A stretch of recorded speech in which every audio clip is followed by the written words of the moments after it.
Good morning everyone. कैसे हो बेटा सब? बेटा आज हम इस लेक्चर में नेक्स्ट टॉपिक पढ़ेंगे क्लासिफिकेशन ऑफ मॉडल्स। ठीक है, क्लासिफिकेशंस क्या है हमारे मॉडल्स की। देखो बेटा, अभी मैंने आपको टॉपिक लास्ट लेक्चर में कराया था मॉडल्स का। तो बेसिकली मॉडल से हम यहाँ पर क्या समझ रहे हैं कि हम जो भी सॉल्यूशन फाइंड आउट कर रहे हैं अपनी प्रॉब्लम्स का, ठीक है, तो जो वो सॉल्यूशन है, ठीक है ना, जो भी हम सॉल्यूशन फाइंड आउट कर रहे हैं वो सॉल्यूशन किसी भी फॉर्म में हो सकता है। ठीक है, मैथमेटिकल भी हो सकता है, स्टैटिस्टिशियन भी हो सकता है, किसी भी अकॉर्डिंगली वो हमारा हो सकता है। ठीक है, तो बेटा अब जो प्रॉब्लम है, जो हमारी प्रॉब्लम्स है वो भी अलग अलग फॉर्म में हो सकती हैं। जैसे कि इकोनॉमिक प्रॉब्लम अलग हो सकती हैं, पॉलिटिकल प्रॉब्लम अलग हो सकती हैं और इंडस्ट्रियल प्रॉब्लम अलग हो सकती हैं, है ना। तो हम बेसिकली मॉडल्स किस लिए यूज कर रहे थे कि जिससे कि हमें ये पता चल जाए कि जो भी हमारे सॉल्यूशंस आ रहे हैं वो हम किस फॉर्म में उसको मतलब किस फॉर्म में हम उन सॉल्यूशंस को ले रहे हैं और कौन से एक्सपर्ट्स की हम उसमें हेल्प ले रहे हैं, कौन सी टीम है हमारे पास, और वो एक हमें पिक्टोरियल मतलब किसी भी वे में हमें हमारे सॉल्यूशंस को बता सकते हैं। पिक्टोरियल फॉर्म में बता सकते हैं, कैलकुलेटिंग मोड में बता सकते हैं, किसी भी फॉर्म में वो एक मॉडल रिप्रेजेंट हमें कराएंगे जिससे कि हमें हमारे सॉल्यूशंस का पता चलता है। ठीक है, तो जैसे कि आप मान लीजिए हम इंडस्ट्री की अगर बात करें तो हमारा मेन मोटिव क्या होता है। देखो कोई भी मतलब जो भी बिजनेसमैन होते हैं जो इंडस्ट्री चला रहे हैं, आइदर वो इंडस्ट्री हो या फिर किसी का अपना पर्सनल कोई बिजनेस हो, तो उनका मेन मोटिव ये होता है कि हम उसमें जो कॉस्ट है हमारी, ठीक है, जितना हम अपनी साइड से कॉस्ट लगा रहे हैं वो मिनिमम होना चाहिए और जो भी हमें उसमें प्रॉफिट मिल रहा है वो हमारा मैक्सिमम होना चाहिए। ठीक है ना, तो ये उनकी मोस्टली ट्राई होती है कि हमारा जो भी वर्क है, जो भी हमारा बिजनेस है, जो भी हम इंडस्ट्री चला रहे हैं उसमें अगर हम मिनिमम से मिनिमम कॉस्ट रखें और प्रॉफिट हमें मैक्सिमम से मैक्सिमम हो जाए, ठीक है, तो वो एक उनका क्या एक ऑप्टिमल सॉल्यूशन बन जाएगा।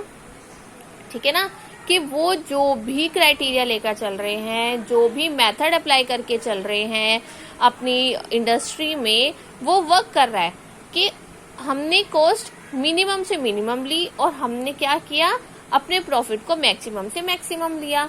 तो वो क्या है, एक हमारा मॉडल हो गया ना कि हमने ऐसे मेथड्स और ऐसी चीजों को फॉलो किया हुआ है कि हम अपने बिजनेस को, अपनी इंडस्ट्री को मैक्सिमम से मैक्सिमम प्रॉफिट पर लेकर जा रहे हैं।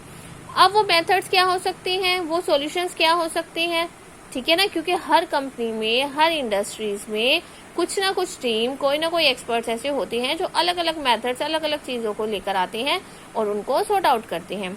तो ऐसी ही हम यहाँ पे आज बेटा क्लासिफिकेशन पढ़ेंगे, क्लासिफिकेशन ऑफ मॉडल्स। ये हमारे 2 टाइप्स के होते हैं, जैसे mathematical and descriptive models and static and dynamic models. जो हम मॉडल्स पढ़ रहे हैं उनकी क्लासिफिकेशन 2 टाइप्स की होती है।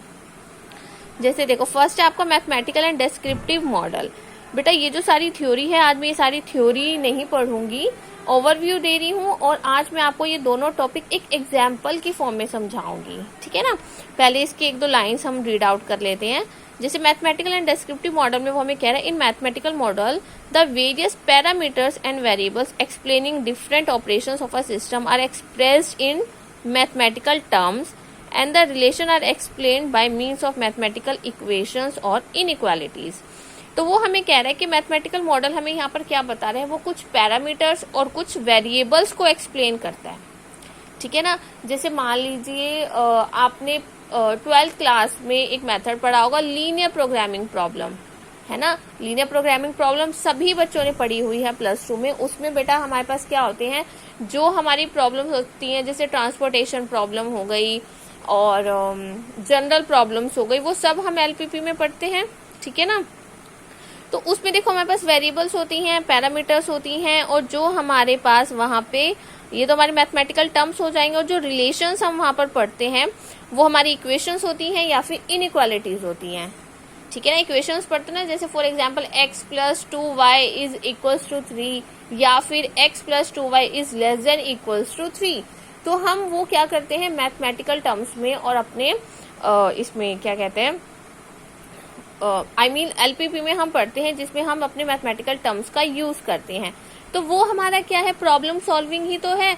कि अगर मान लीजिए हम किसी भी प्रॉब्लम को फेस कर रहे हैं, कोई भी क्राइसिस आ रही है, कोई भी प्रॉब्लम हम फेस कर रहे हैं, तो हम मैथमेटिकली अगर उसको सॉल्व करना चाहें तो हम LPP के मेथड से उसको सॉल्व कर सकते हैं, जिसमें हम अपने मैथमेटिकल टर्म्स को लेकर चलेंगे। ठीक है ना। So the variables can be exact और probabilistic. For example, the objective function and the relations explaining various constraint in linear programming problem is a exact mathematical model. तो बेटा जब हम LPP का यूज करते हैं, देखो उसमें हमें एक एग्जैक्ट सॉल्यूशन मिलता है। ठीक है ना। उसमें हमें पता चल जाता है एट द एंड कि वो मैक्सिमाइज है या मिनिमाइज है, क्या हमारा ऑप्टिमल सॉल्यूशन आ रहा है। तो इसमें हमारे पास क्या आती है, constraint in a linear programming problem is a exact mathematical model. So in waiting line studies the distribution of arrival and the service rate when assumed to be Poisson gives probabilistic model. So the descriptive model explains the various operations in non-mathematical language and tries to define the functional relationship and interaction between the various operations. तो जो हमारा descriptive model है बेटा, देखो इसमें mathematical और descriptive दो models है ना। मैथमेटिकल में आपको बता चुकी हूँ, डेस्क्रिप्टिव में वो हमें कह रहा है कि डेस्क्रिप्टिव मॉडल हमारा एक ऐसा मॉडल है जो एक्सप्लेन करता है हमारे कुछ ऑपरेशंस को, लेकिन वो हमारी मैथमेटिकल लैंग्वेज में नहीं होता है। वो हमें यहाँ पर क्या डिफाइन कराना चाहते हैं, हमारे फंक्शनल रिलेशनशिप को बताते हैं और इंटरेक्शन होते हैं हमारे जो भी ऑपरेशंस उसमें लगा रहे हैं। तो डेस्क्रिप्टिव प्रॉब्लम हमारे पास डेस्क्रिप्टिव मॉडल हमारे पास क्या दिखाता है, हमें क्या सर्व करता है, डेवलपमेंट ऑफ मैथमेटिकल मॉडल। तो दोनों में क्या डिफरेंस है, ये मैथमेटिकल टर्म्स को यूज करता है और ये हमारा मैथमेटिकल लैंग्वेज में नहीं होता है। Then next is static and dynamic model. Static and dynamic models कौन से होते हैं, इन प्रोबेबिलिस्टिक मैथमेटिकल मॉडल। देखो प्रोबेबिलिस्टिक का मतलब क्या होता है, प्रोबेबिलिटी मीन्स कि कोई भी, देखो प्रोबेबिलिटी में हम क्या करते हैं, हम ऐसे नहीं बोलते हैं कि जैसे मान लीजिए फैन है, फैन चल रहा है, ठीक है, फैन के गिरने की प्रोबेबिलिटी क्या होगी, या तो फैन गिर जाएगा या फैन नहीं गिरेगा। ठीक है, हम कंडीशंस लगाते हैं, हम सोचते हैं कि ऐसे होगा तो क्या होगा, ऐसे होगा तो क्या होगा, है ना। ऐसे ही हम अपनी प्रॉब्लम्स में भी कर सकते हैं कि जैसे मान लीजिए अगर हम कोई भी प्रॉब्लम फेस करें तो उसमें मैं ऐसे सोच सकती हूँ ना कि अगर मैं ये मेथड अप्लाई करूंगी तो क्या होगा, तो मेरे पास क्या आउटकम आएंगे, अगर ये कर रही हूँ तो मेरे पास क्या आउटकम आएंगे। ठीक है ना। So in probabilistic mathematical model it is assume that the distribution of parameter remains unchange over time, then the model is said to be static. कि अगर मैं डिस्ट्रीब्यूशन कर रही हूँ अपने पैरामीटर्स का, वो अनचेंज है, वो टाइम के साथ उनमें चेंजेस आ ही नहीं रहे हैं हमारे मॉडल्स में, तो उसको हम क्या बोलते हैं, स्टैटिक।